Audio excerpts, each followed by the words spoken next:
As the cases and deaths from the coronavirus pandemic are expected to increase, millions more file for unemployment, 30 million already, Tennessee's Republican senator is focusing on what she believes really matters: punishing China. Now, Senator Marsha Blackburn is now introducing a bill called the Stop COVID Act, which neither stops COVID or does anything related to stopping COVID. And this bill, the heart of it, aims to make China pay literally for their role in the spread of coronavirus to the United States. She's joining Republican Senator Martha McSally of Arizona, and they seek to hold China legally and financially responsible for the spread of COVID-19. She says, the pandemic is worse because of their actions. I think we should quarantine China because of what they have done to the global economy, to the U.S., our economy, and our citizens. They knew they had the virus. They lied about it. They withheld information. They were not transparent. And they tried to blame it on the U.S. military. Now, that, of course, did happen. They did attempt to blame it on the U.S. military, which, of course, is ridiculous. It's blaming China specifically for the virus itself. They said passing that to send China this message that we know what they did and why.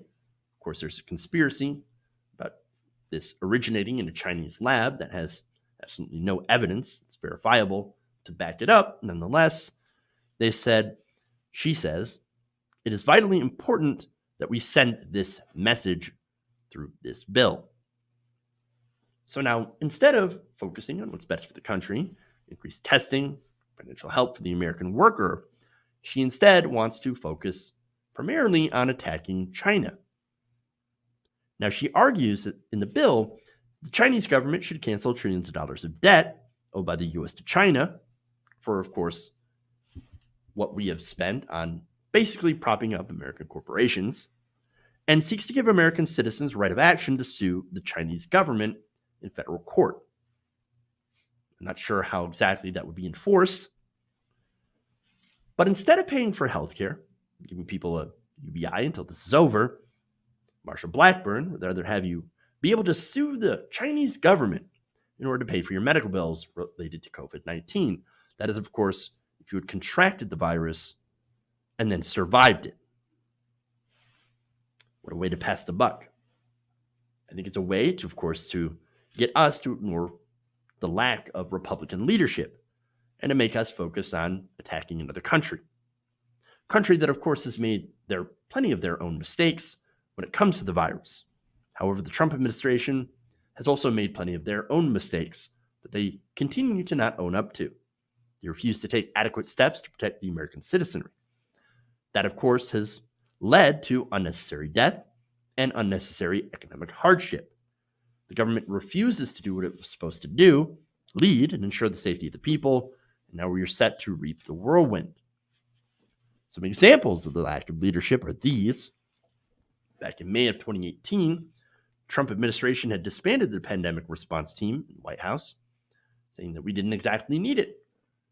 We don't see this happening. Not only was it a vestige, of course, to the Obama administration, but also something that they needed to get rid of so they could afford tax cuts for the rich. September, the Trump administration was presented with the Obama-ordered plans for a machine that was able to make 1.5 million N95 respirator masks a day during a pandemic. These were plans from the Obama administration because they had been told that a flu-like pandemic or an influenza-like pandemic could be possible, and so we need to protect ourselves just in case. Well, that machine was never funded, or was it built? In July, the CDC epidemiologist, position embedded in the Chinese Health Authority, had quit as the Trump administration announced that it will eliminate the post amid the trade war with China. That move comes as part of a hollowing out of the CDC's China presence from 47 staffers at the end of the Obama era, barely a dozen now. Of course, the staffers might have been able to alert us to a possible pandemic. At the same time, FEMA's National Threat and Hazard Identification and Risk Assessment for 2019 had already warned of a pandemic risk modeling an influenza outbreak that led to a shortage of medical supplies, equipment, beds, and healthcare workers as hospitals were quickly overwhelmed. That, of course, was ignored. So maybe if there were people still left in China at the CDC, well, they probably would have been ignored as well. Late August, contract dispute leaves a federal stockpile of ventilators, well, any sort of maintenance. Of course, that goes against what President Trump had claimed, that there were people waiting next to the ventilators, literally, in order to have them get shipped out and used as soon as possible. They did not. In fact, these ventilators were broken. And that started in late August through January when this equipment was later distributed. And again, many of the ventilators received by these states, New York, for example, ended up not being usable. On September 30th, the Trump administration ended the funding for PREDICT, the U.S. Agency for International Development, USAID, initiative to support laboratories abroad, including the one in Wuhan, China, to be vigilant for viruses with pandemic potential. Wuhan, of course, is considered to be the focal point, the beginning of this coronavirus. In October, confidential HHS draft report on Crimson Contagion documents found that currently there are insufficient funding sources designated for the federal government to use in response to a severe influenza pandemic. It warned the U.S. lacks domestic manufacturing capacity for the production of sufficient quantities of personal protective equipment, and that domestic supplies of on-hand stock of N95 respirators, ventilators, and other ancillary medical supplies are limited, difficult to restock, because they are often manufactured overseas.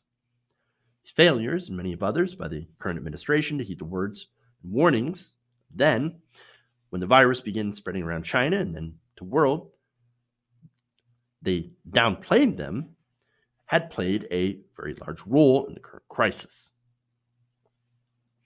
Yet Senator Blackburn ignores America's failures and decides to blame it all on the Chinese, even when a part of her bill actually kind of makes a little bit of sense.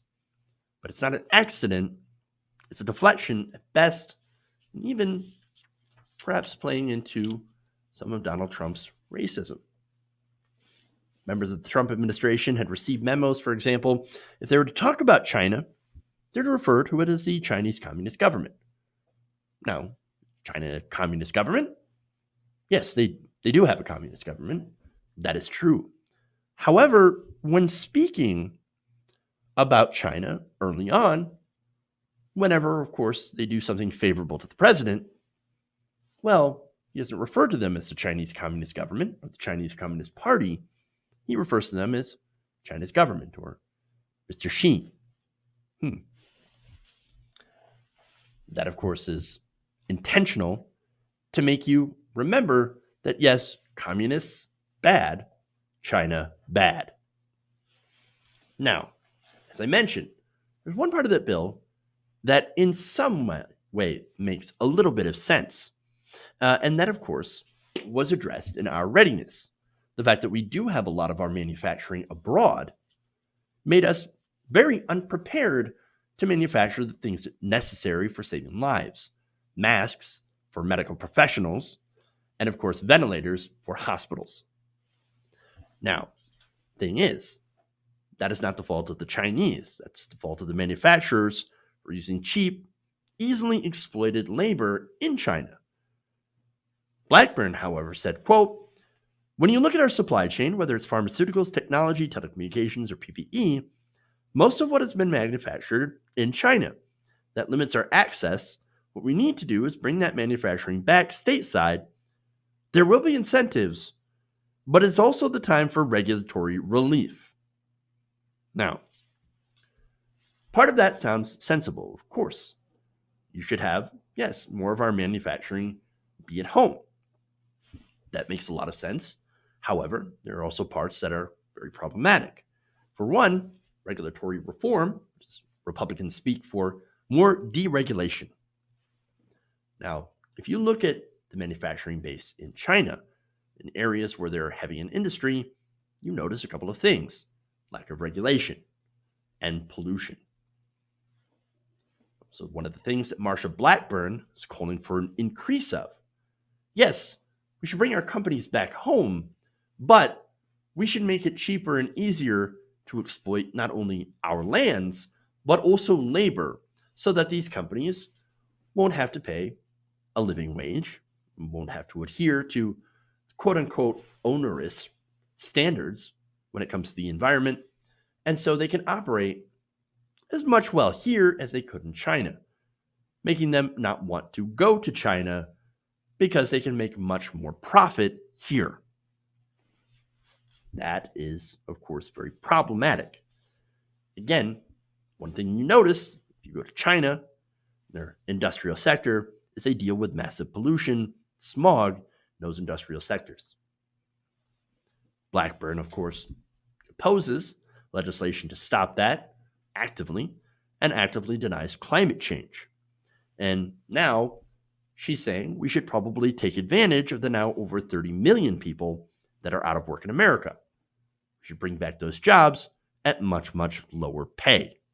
So understand that even in the end, even when they have a decent idea, it will always be tainted with things that are anti-worker because they themselves are anti-worker. No, this entire thing, of course, is red meat to Trump's base. They enjoy blaming China for essentially everything. China, of course, has issues. Permanent trade relations with China, for example, is weighted heavily in favor of domestic manufacturers leaving and exploiting Chinese workers for low wages and no benefits. We need to address that imbalance in trade and ensure that workers are protected no matter what country they work in, and to ensure that these companies, if they want to participate in American democracy, get bailed out, then they may have to ensure that they do manufacture in America and base their jobs here. Nothing in this bill does any of that. Instead, it shifts the blame from our government and the reactions to a pandemic that could have originated in any country other than China, or could have even originated here. Shifts that blame for the reaction to that virus away from our government and their many failures to someone else, anyone else. Hey guys, hopefully you enjoyed that free video. Now I'm going to have to ask you a favor. Between the demonetization and the YouTube algorithm messing around with view counts, etc., we're having a hard time adjusting to the new YouTube reality, which is where you guys come in. See, we have a patreon.com/TYTNation set up to help us rely on you guys, the viewers, instead of big corporate ads. Look, you know the show. You know I'm not in favor of big corporations anyway. So help us transition away from relying on the ad model to pay the bills and sign up to be a patron, patreon.com/TYTNation. That goes a long way to help us keep the lights on. And you guys will know that you're supporting independent progressive media.